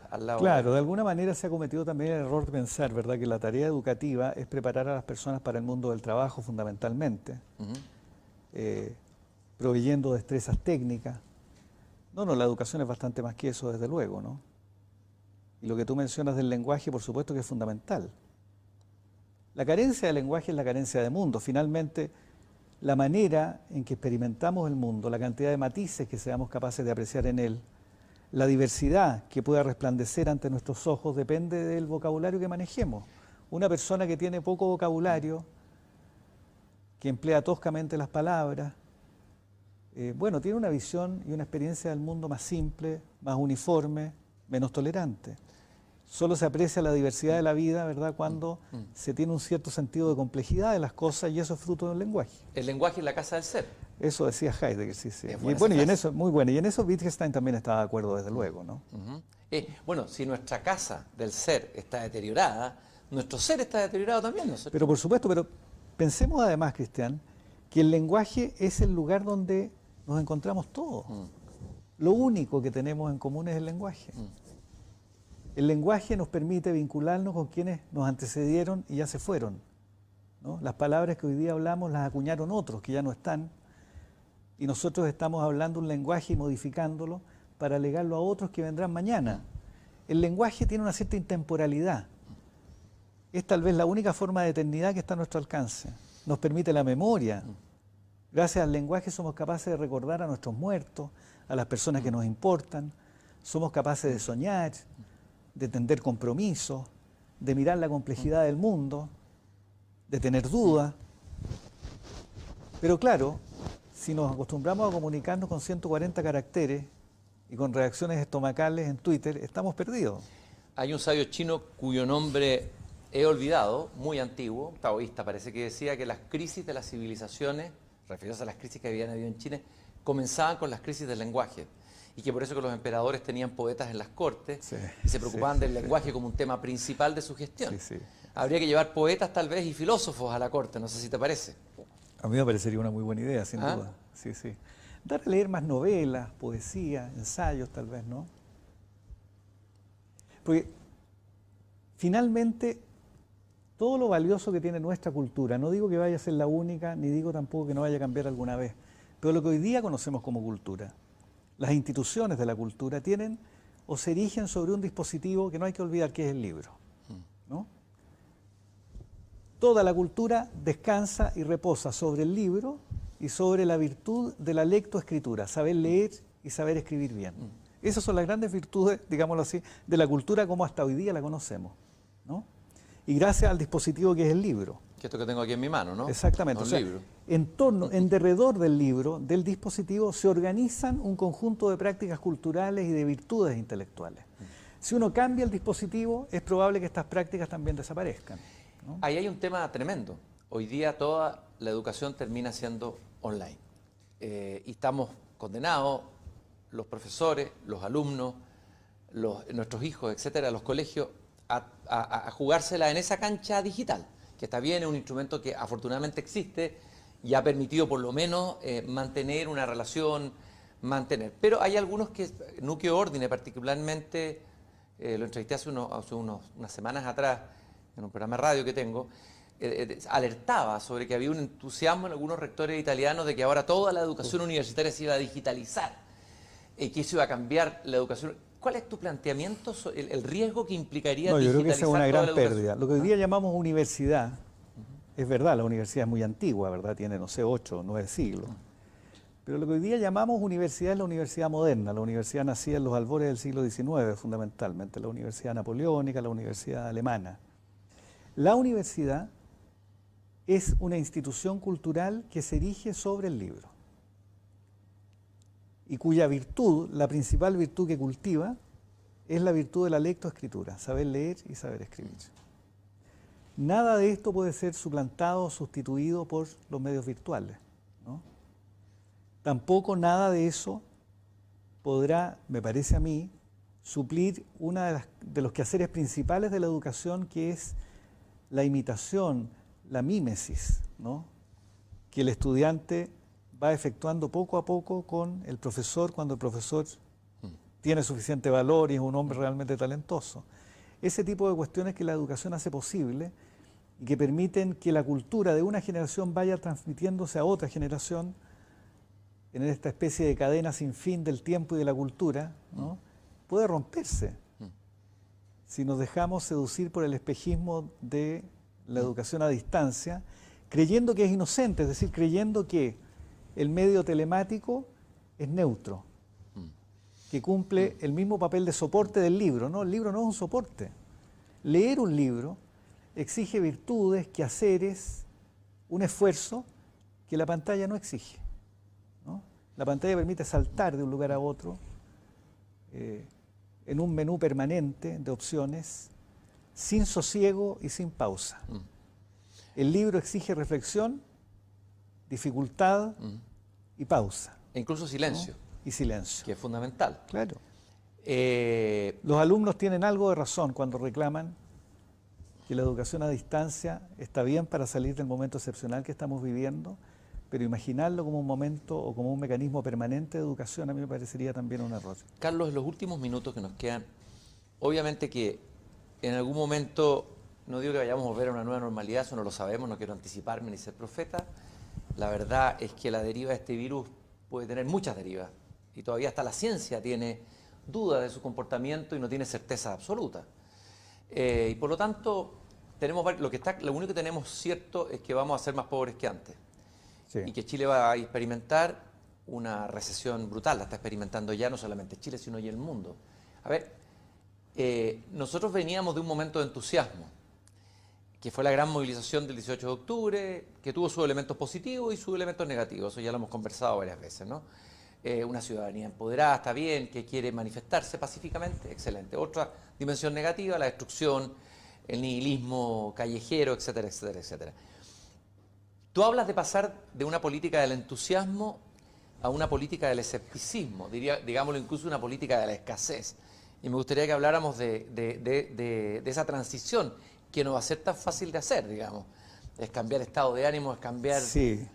Mira, tal cual yo veo las cosas, yo creo haber visto, pero creo que cualquiera lo vería si retrocedemos un tanto en el tiempo, que en los días previos al 18 de octubre y los que le siguieron, la clase política chilena y la sociedad chilena en su conjunto estaba imbuida de un cierto entusiasmo consistente en creer que Chile vivía un momento de bienestar y de prosperidad, donde en consecuencia el único problema públicamente relevante que teníamos entre manos era cómo distribuir el bienestar que estaba allí y que solo minorías esquivas, egoístas, cicateras se negaban a distribuir, ¿no?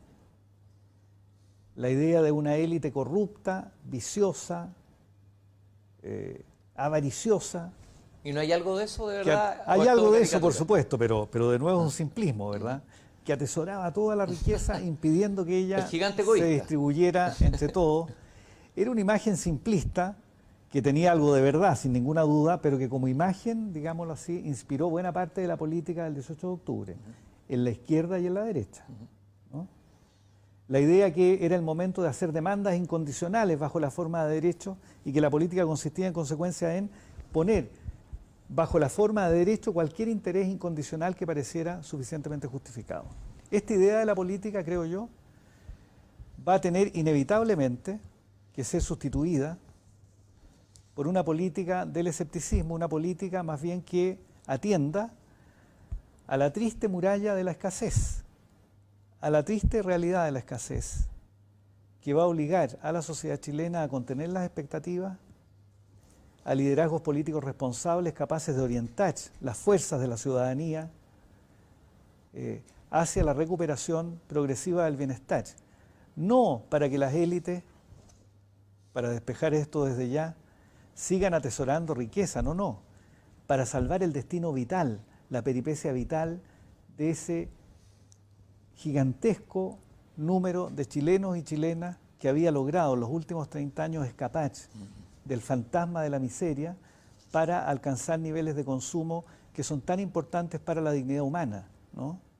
Para quienes han vivido toda su vida satisfechos, esto puede no ser un problema.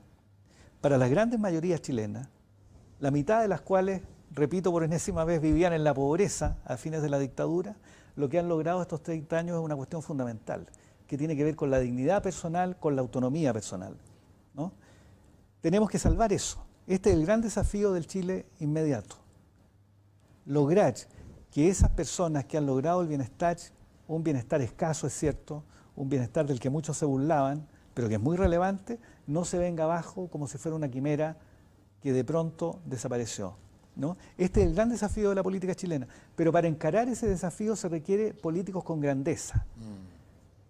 Raymond Aron decía, la grandeza de la política es una amarga grandeza, una amarga grandeza. Se requiere políticos capaces de asumir esa amarga grandeza, no políticos destinados simplemente a sacar aplausos, ¿verdad?, a alentar las expectativas de las personas, hipnotizados por Twitter, repitiendo aquello que suponen la gente quiere oír. No, no, necesitamos políticos de verdad, capaces de mirar la realidad cara a cara, decir la verdad y a partir de allí orientar las expectativas de los ciudadanos si es que queremos, como digo, evitar el drama del hambre y de la pobreza. Ese mismo Raymond Airón, que fue tan criticado y vapuleado en mayo del 68, yo mismo lo vapuleé cuando yo fui un sartriano militante. Y hoy día con la distancia uno ve la grandeza de Airón, cómo él estaba en lo correcto y cómo Sartre se equivocó, a quienes admirábamos. Era nuestro ídolo, por lo menos para mí era mi ídolo, Sartre. Era mi Dios, siendo un gran escritor y un gran filósofo. En cambio Camus y Airón, que fueron criticados, vapuleados por... Acabaron teniendo la razón. Acabaron teniendo la razón. Y Airón escribió un libro que se llama El opio de los intelectuales, que tú citas, que es un gran libro. Un gran libro. Bueno, y que enfrentó a la mayoría de los intelectuales que estaban todos en este fervor. Y un elemento que tú has vuelto a repetir varias veces, la palabra escepticismo, que tiene mala prensa, porque el escepticismo parece que fuera un cinismo o fuera la pérdida completa de sueños, pero ¿cuán importante parece ser, y me lo vas a explicar tú brevemente, el escepticismo? Airón hablaba de que los mejores ideales se reconocen cuando no niegan los límites de la realidad. Y tal vez el escepticismo en nuestra política es digamos, tenemos que hacer una escuela del escepticismo para aprender a valorar lo que significa el escepticismo. Claro, yo lo diría de la siguiente manera, Cristian. Yo pienso que la política, y es bueno recordar esto a los políticos chilenos, no tiene por objeto lograr la felicidad de los seres humanos, de los ciudadanos. Tiene por objeto evitarles el sufrimiento, ¿no? Los objetivos de la política son más modestos. Una sociedad abierta y democrática entrega la cuestión de la felicidad a la intimidad de cada uno, a los proyectos vitales, a las peripecias que cada uno vive, que le tocan o no le tocan en suerte. La tarea del político es simplemente una tarea menor, más amarga, pero más notable, que es eludir el sufrimiento humano. Esa es la tarea del político y esa es la tarea que la política chilena tiene por delante en el par de años que tenemos y que estamos ya comenzando a vivir, ¿no? Tengo en mis manos, para terminar, partimos con Soliloquio del individuo de Nicanor Parra y tengo en mis manos un libro del compañero de Nicanor Parra de Limba. Idea de la individualidad, supongo, claro, ¿no? Pero que era filósofo. Sí, sí, claro, por supuesto. Jorge Millas, el gran Jorge Millas. Y hay una cita de Jorge Millas en la idea de la individualidad que me parece interesante. A propósito de lo que estás diciendo, él dice, imagínate, década del 50 lo haber dicho, hay que defenderse de esta incapacidad a veces tan nacional y tan sudamericana para desnudar la raíz de las cosas y verlas y comprenderlas antes de cubrirlas con la bruma de los adjetivos con que se descargan nuestros prejuicios y pasiones. Es decir, ¿qué necesidad hay de pensamiento filosófico? ¿Cuánto necesitamos, ¿no?, en nuestra cultura para los tiempos que vienen? Sí, lo que hay en Chile hoy día es un déficit, diría yo, de trabajo intelectual más que nada, ¿no? A veces actuamos de más y pensamos de menos. Un déficit de pensar, diría De yo. pensar, claro. Marx, en las tesis sobre Feuerbach, decía que los filósofos han interpretado al mundo de diversas formas y de lo que se trata de transformarlo. Heidegger invierte la fórmula y dice, no, el problema es que hemos actuado de más, pero hemos pensado de menos, ¿no? Y quizás Heidegger haya tenido razón.